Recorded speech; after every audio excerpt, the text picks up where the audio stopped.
Hi guys, good morning. Bibigyan ko lang kayo ng konting tips para sa pag-aalaga ng kambing. Narito ang ating alaga na si Milky at si Kopi ko.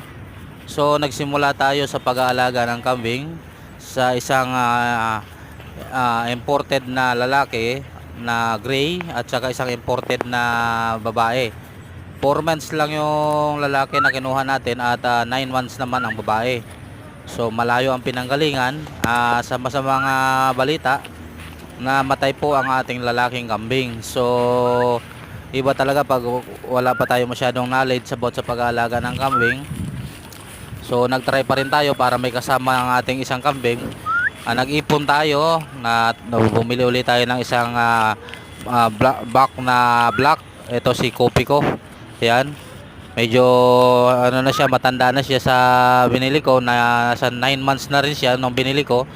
Kaya kaya niya na yung klima sa lugar na lilipatan niya. So mga kapatid, kailangan ng tamang pag-aalaga sa pag-aalaga ng tulad nito ng imported. Aalagaan at babantayan mo talaga tulad sa kanilang pagkain. Limitado ang kanilang pagkain na damo. Hindi mo pwedeng bigyan lang ng bigyan kung ano-ano. Dapat babantayan mo sa kanilang mga kinakain at baka makakain sila ng mga bawal at pwede mag-cause ito ng bloated sa kanila. So sa mga karanasan, naging aral sa atin. Sana matutunan ng bawat isa. Salamat.